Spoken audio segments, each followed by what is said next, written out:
Compte rendu au titre de l'année 2020 pour ce qui est du Conseil des ministres. À présent, le communiqué. Le mercredi 19 août 2020, un Conseil des ministres s'est tenu de 10h à 13h30 au Palais de la Présidence de la République à Abidjan, sous la présidence de son Excellence, M. Alassane Ouattara, président de la République et chef de l'État. L'ordre du jour de cette réunion comportait des mesures générales comprenant des projets de loi et de décrets, des mesures individuelles et des communications. Au chapitre des mesures générales, projet de loi, au titre du ministère des Affaires étrangères, le Conseil a adopté un projet de loi autorisant le président de la République à ratifier le traité révisé de l'Union monétaire ouest-africaine, en abrégé UMOA, adopté le 12 juillet 2019 à Abidjan, en Côte d'Ivoire. Ce traité opère un changement de dénomination du Conseil régional de l'épargne publique et des marchés financiers, qui devient Autorité des marchés financiers de l'Union monétaire ouest-africaine, en abrégé AMF-UMOA. La ratification de cette convention par tous les États membres, dont le nôtre, permettra d'acter la révision du traité de l'UMOA et ainsi d'établir une distinction claire et sans équivoque entre la dénomination de l'organe communautaire et certaines entités territoriales décentralisées des États membres. Projet de décret. Au titre du ministère de l'Administration du territoire et de la décentralisation, le Conseil a adopté 9 décrets. Le premier décret porte convocation du collège électoral de la République de Côte d'Ivoire en vue de l'élection du président de la République en 2020. Le deuxième décret fixe les modalités de vote des Ivoiriens de l'étranger pour l'élection du président de la République en 2020. Le troisième est relatif à l'organisation et fonctionnement des bureaux de vote. Le quatrième fixe les spécifications techniques et les modalités d'établissement des cartes d'électeurs. Le cinquième porte définition des spécifications techniques des matériels et documents électoraux et déterminant le nombre des affiches et des bulletins de vote. Le sixième fixe les conditions d'établissement de la liste des imprimeurs agréés pour l'impression des documents électoraux. Le septième décret fixe la durée de la campagne électorale en vue de l'élection du président de la République en 2020. Le huitième est relatif aux modalités d'accès des candidats à l'élection du président de la République, aux organes officiels de presse, de production d'informations numériques et aux médias de service public de la communication audiovisuelle. Et enfin, le neuvième décret porte réquisition des fonctionnaires, agents de l'État et assimilés. Ainsi, en application de la législation électorale nationale, ces différents décrets fixent les modalités pratiques de l'organisation et du déroulement de l'élection présidentielle telles que prévues par la Commission électorale indépendante. Le collège électoral de la République de Côte d'Ivoire est donc convoqué le samedi 31 octobre 2020 de 8h à 18h en vue de l'élection du président de la République. La campagne électorale est ouverte le jeudi 15 octobre 2020 de 0h et close le jeudi 29 octobre 2020 à minuit, soit une durée de 15 jours. Dans le cadre de cette campagne, l'égal accès aux organes officiels de presse et de production d'informations numériques ainsi qu'aux médias de services publics de communication audiovisuelle et le suivi de la régularité des produits de communication seront garantis par la Haute Autorité de la communication audiovisuelle, ACA, et l'Autorité nationale de la presse, ANP, qui veille à l'expression pluraliste des courants d'opinion, ainsi qu'au Conseil supérieur de la publicité, CSP. Aussi, pour aider au succès de l'organisation de l'élection présidentielle du 31 octobre 2020 et sur proposition de la CEI, la participation des fonctionnaires, agents de l'État et assimilés est requise pour l'exécution des opérations électorales. Au titre du ministère de la Communication et des Médias, le Conseil a adopté 2 décrets. Le premier décret porte adoption du schéma national d'arrêt de la diffusion analogique et le basculement vers la télévision numérique terrestre.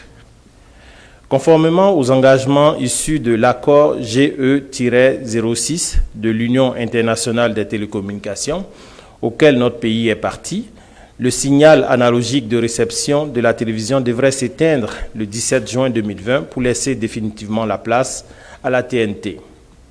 Toutefois, en vue de pallier les désagréments liés à une interruption au plan national du signal analogique, il a été recommandé par le document de stratégie nationale de migration vers la TNT, adopté le 19 septembre 2012, de procéder à une extinction progressive des émetteurs région par région en fonction du niveau de déploiement de la TNT.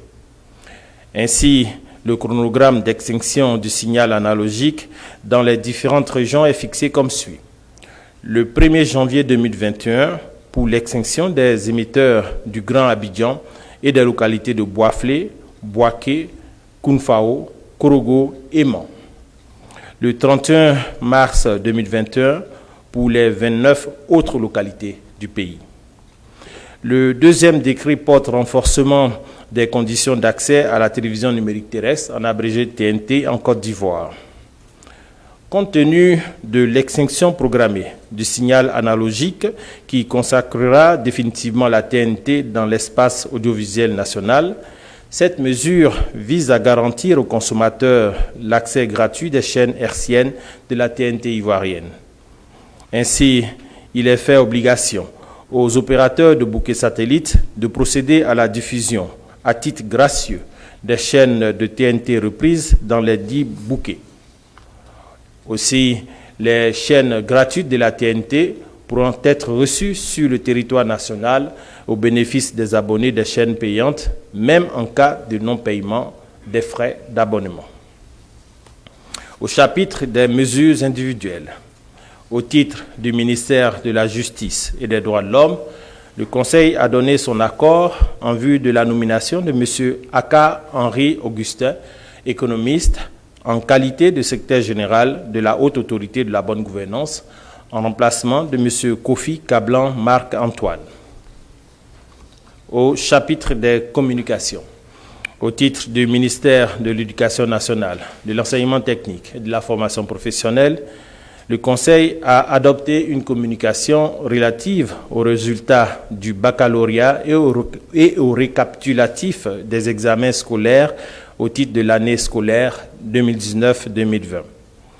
Les résultats du baccalauréat, marquant la fin des examens à grand tirage, ont été proclamés le 14 août 2020. Au plan national, sur un effectif de 316 935 candidats inscrits, 311 224 étaient présents et 124 728 ont été déclarés admis, soit un taux de réussite de 40,08% contre 41,23% en 2019. Pour cette session, 56 337 filles sur un total de 139 777 inscrites et 58 780 garçons sur un total de 177 158 inscrits ont été déclarés admis. Aussi, la direction régionale de Yamoussoukro a obtenu le taux de réussite le plus élevé, soit 48,04%, tandis que la direction régionale de Bungali enregistre le taux le plus faible, soit 12,95%. Au vu de cette performance réalisée dans un contexte marqué par la COVID-19, là où d'autres pays ont suspendu l'activité de formation, le chef de l'État a tenu à féliciter toute la communauté éducative ainsi que ses partenaires, parmi lesquels nous notons le personnel de santé. Au titre du ministère de l'Agriculture et du Développement rural, en liaison avec les ministères concernés, le Conseil a adopté une communication relative à la création d'une organisation régionale dénommée Initiative Cacao Côte d'Ivoire-Ghana. L'initiative Cacao Côte d'Ivoire-Ghana s'inscrit dans le cadre du partenariat stratégique qui lie notre pays et le Ghana dans les domaines d'intérêt commun. Cette organisation a pour mission de coordonner les institutions et les politiques cacaoyères des deux pays au fin de promouvoir, de favoriser et de défendre leurs intérêts collectifs sur le marché international et dans les forums internationaux. Ainsi, l'accord portant création de cette plateforme d'échange et de coopération entre les deux pays prévoit notamment l'annonce simultanée du prix aux producteurs le 1er octobre de chaque année, la mise en place d'un comité mixte pour la promotion de la consommation du cacao dans les deux pays et dans la sous-région ouest africaine, le renforcement de la collaboration entre le Centre national de recherche agronomique et l'Institut de recherche sur le cacao du Ghana, et enfin la collaboration dans le cadre de la lutte contre le travail des enfants et le travail forcé dans le secteur du cacao. Au titre du ministère de l'Agriculture et du Développement rural, en liaison avec les ministères concernés, le Conseil a adopté 2 communications. La première communication est relative au point du déroulement de la campagne 2020 de commercialisation de l'anacarde et aux nouvelles mesures proposées pour l'enlèvement des produits aux mains des producteurs. La campagne de commercialisation de la noix brute de cajou a été ouverte officiellement le 6 février 2020 avec des prévisions de production de 800 000 tonnes de noix brute de cajou, dont 100 000 tonnes devraient être achetées par les unités de transformation locale. Toutefois, le volume réalisable en fin de campagne sera de 902 000 tonnes contre 800 000 tonnes prévues. Ce volume est dû notamment à la fermeture des frontières du fait de la Covid-19 et à une meilleure maîtrise des fuites par les frontières terrestres, à des meilleures conditions agronomiques et à la mise en œuvre efficace du nouveau système de suivi statistique. Le prix minimum Borchamp de 400 francs CFA par kilogramme a été entériné à cet effet par le gouvernement sur la base d'un prix CAF de référence de 1300 US$ la tonne, et le DUS a été revu à la baisse de 7% à 5% du CAF afin de créer les conditions d'une campagne sereine.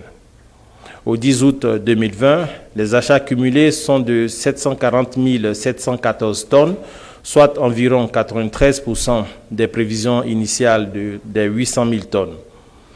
620 000 tonnes ont été déchargées dans les magasins des exportateurs, dont 170 000 tonnes achetées par le GIE-GEPA au prix Borchamp plancher de 400 francs CFA le kilogramme, soit plus de 27% des quantités des exportateurs.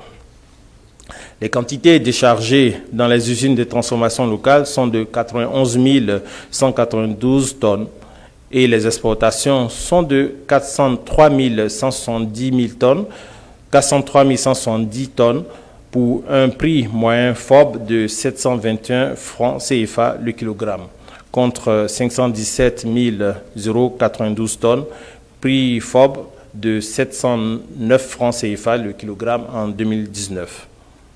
Les producteurs détiennent encore 106 600 tonnes de stock de noix de cajou brutes et 56 000 tonnes sont encore détenues par les acheteurs, soit environ 162 600 tonnes disponibles dans les zones de production. Pour l'achèvement de la campagne 2020, le Conseil a instruit le ministère de l'Agriculture et du Développement rural et l'ensemble des ministres concernés à l'effet de prendre les mesures dirigeantes en vue de l'enlèvement des produits encore détenus par les producteurs. Cette bonne nouvelle, mesdames et messieurs, pour nos parents paysans qui ont investi dans la culture de l'anacarde, aura ou d'ailleurs a pour conséquence l'augmentation de leurs différents revenus.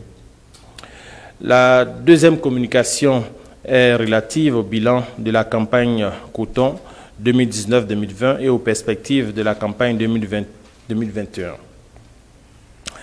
La campagne 2019-2020 a surtout été marquée par la consolidation des acquis de la mise en œuvre effective du zonage agro-industriel avec un retour de l'engouement des producteurs dont le nombre continue de s'accroître, passant de 117 742 cette campagne contre 103 336 en 2018-2019 et 88 522 en 2017-2018. La production de coton-graine est de 490 423 tonnes, soit une hausse de 4,5% par rapport aux 468 983 tonnes de la campagne 2018-2019, pour une superficie également en hausse de 14%, passant de 392 364 hectares à 408 448 hectares. Les bons résultats de la campagne en termes de production, qui constitue un nouveau record national, permet à la Côte d'Ivoire de maintenir sa position de troisième pays africain producteur de coton derrière le Bénin et le Mali.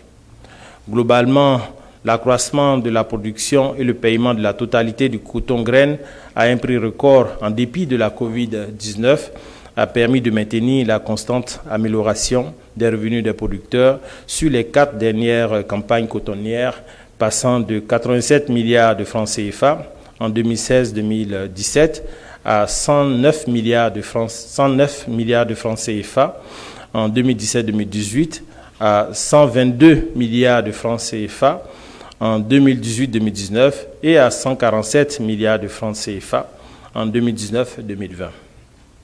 Au niveau des intrants, les prix connaissent une légère baisse de 13 francs CFA par kilogramme et 11 francs CFA par kilogramme respectivement pour le NPK et l'urée. Quant aux insecticides, les prix restent stables à 33 000 francs CFA l'hectare pour tout le cycle de production du coton. Ainsi, sur la base des doses normées, le coût des intrants pour un hectare de coton passe de 105 100 francs CFA en 2019-2020 à 101 950 francs CFA en 2020-2021, soit une baisse de 3%.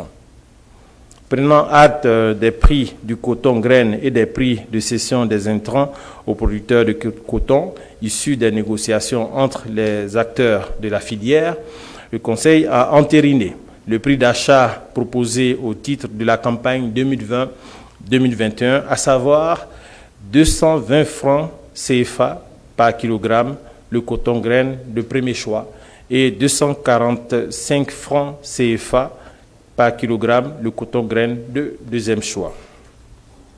Aussi, le Conseil a instruit les ministres concernés à l'effet de prendre les dispositions nécessaires pour le respect de ces prix ainsi affichés. Cette autre bonne nouvelle pour les parents producteurs de coton a pour effet, vous l'avez noté, l'augmentation de leurs revenus. Au surplus, il faut juste relever que la Côte d'Ivoire est le seul pays qui a maintenu ses prix à ses différents producteurs depuis le début de la campagne.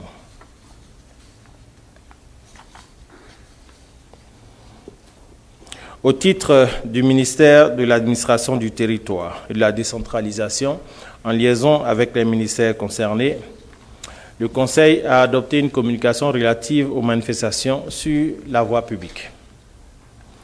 Depuis quelques semaines, il a été donné de constater par la communauté nationale et internationale une série de manifestations caractérisées par plusieurs incidents, notamment des marches émaillées de plusieurs débordements violents, des affrontements intercommunautaires d'une grande ampleur à Daoukro et dans une moindre mesure à Gagnoa, des atteintes aux symboles de l'État avec l'incendie d'un commissariat à Bonois ainsi que des destructions de biens publics et privés. Le bilan provisoire au plan national fait état de 6 décès, 173 blessés, environ 1500 déplacés internes, 69 personnes interpellées, ainsi que de nombreux dégâts matériels. À ce jour, les actions des forces de sécurité pour établir l'ordre, les médiations des autorités préfectorales et des chefs de communauté ont abouti à une baisse notable de la tension sur toute l'étendue du territoire national et à un retour progressif au calme. Tirant les conséquences du bilan humain et matériel de ces manifestations et des risques d'ouverture de poches de conflits communautaires, le Conseil a décidé de la suspension des manifestations sur la voie publique pour les autoriser seulement dans les enceintes closes ou des espaces dédiés sécurisés. Cette mesure prise dans le cadre de l'état d'urgence en cours est effective ce jour jusqu'au 15 septembre 2020. Et il faut relever que cette mesure s'exécutera dans le strict respect des mesures barrières et bien sûr après autorisation des autorités compétentes. Aussi, le Conseil a instruit les ministres concernés à l'effet de prendre les dispositions nécessaires pour le respect de ces différentes dispositions. Mesdames et messieurs, nous en avons terminé avec le compte-rendu. Nous nous rendons disponibles pour vos questions sur le fond du dossier de ce Conseil des ministres et puis bien sûr des questions diverses dans un second temps. Je vous remercie.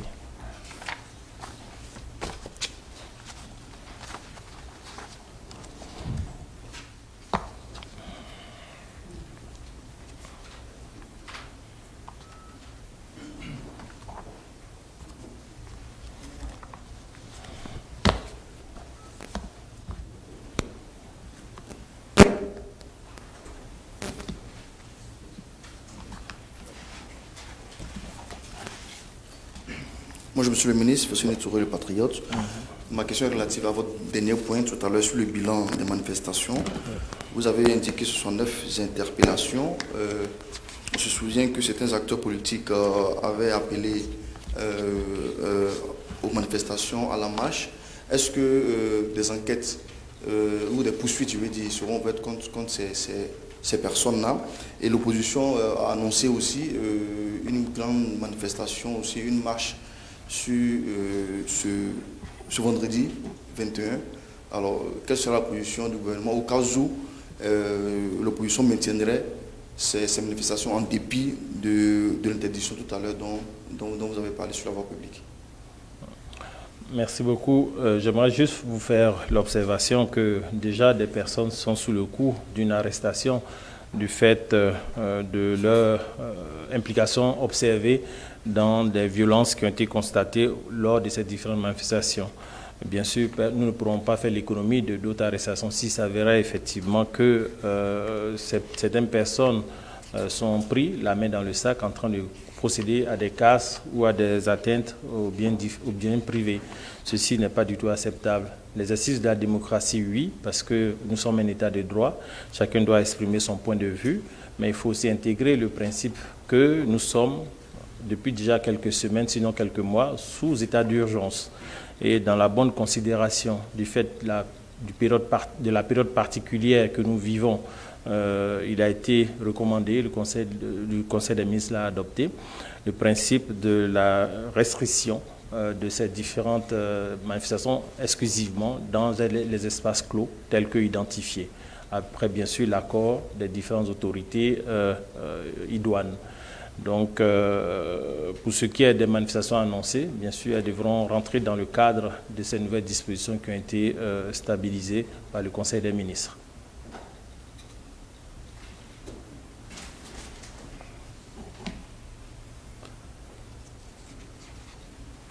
Bonjour Monsieur le ministre, Bonjour. Je suis Adama Bakaïko de Radio Côte d'Ivoire. Ma première question porte sur le bilan, pas du bilan du coton, plutôt sur le cajou. Est-ce à dire aussi que les 902 000 tonnes, vous avez dit que pour le coton c'est une production record, mais 902 000 tonnes, je ne me souviens pas qu'on ait déjà atteint ça. Est-ce que c'est aussi un record dans le cadre du cajou? Ça c'est la première question. Et puis la deuxième question, c'est sur les événements.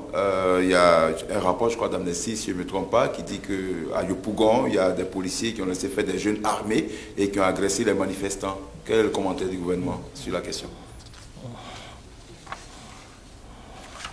Relativement au dossier du cajou, effectivement, c'est une production record. C'est pour ça que le gouvernement a marqué son satisfecit par rapport aux retombées que nos parents paysans pourraient avoir dans leur portefeuille, parce que véritablement l'essentiel de la politique du gouvernement, pour la plupart, va à l'endroit de ces différents parents paysans qui constituent un pilier fort de notre économie. Donc il nous faut leur retourner le fruit de leur investissement personnel pour faire fructifier la terre.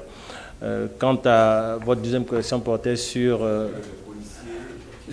ce sont des affirmations pour lesquelles nous attendons des preuves, parce qu'il faut aussi éviter de tomber dans de la dilation inutile. Nous n'avons pas de début de preuve de ce qui était annoncé. Et d'ailleurs, nous nous référons à l'annonce un communiqué du directeur général de la police qui fait foi en attendant que des preuves nous soient produites à cet effet. Merci. Monsieur le ministre, je suis Ikret Koulibaly du quotidien Le Jour Plus.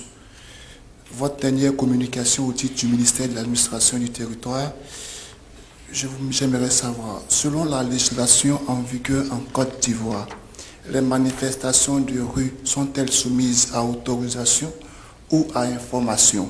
Parce qu'on attend une catégorie de l'opposition dire qu'on n'a pas besoin d'autorisation pour manifester dans la rue, que c'est un droit, et elle cite l'article 20 de la nouvelle constitution, la Troisième République.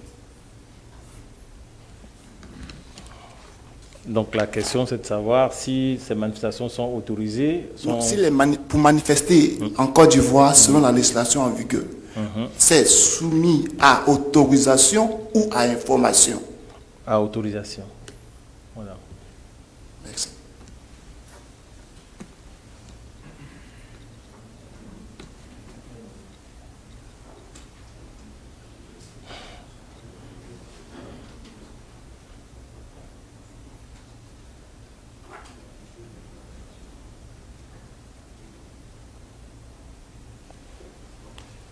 Oui, monsieur le ministre. Connais Suleiman, je suis journaliste à Kwasi.com. Monsieur le ministre, est-ce que vous pouvez nous dire avec exactitude où se trouvent les 69 interpellés? Quels interpellés? Ceux qui ont été interpellés au cours des matchs. Oui, mais ils sont dans la procédure d'écoute, d'entente. Donc, je ne sais pas. Les lieux de détention. Je ne saurais vous le dire, monsieur. Ce n'est pas mon rôle aussi. J'essaie d'avoir le maximum d'informations.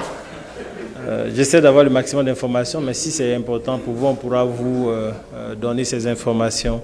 J'aimerais juste faire une précision sur la réponse que j'ai donnée tout à l'heure. Quand on parle d'autorisation, en somme, ce n'est pas restrictif. Ça veut dire quoi? C'est pour garantir justement, nous éviter les débordements. Parce que c'est ce que nous avons constaté. Les uns et les autres, quand ils se lancent, après, on ne sait plus qui fait quoi et les attaques vont de partout. Donc il est bon que, bien informés, les dispositions soient prises pour la bonne tenue de la manifestation. Voilà. C'est important de le relever parce que nous sommes dans un état de droit où les libertés sont garanties. Voilà. Merci beaucoup. D'autres questions? D'autres questions? Bon, ok. Merci mesdames, merci messieurs et bon appétit.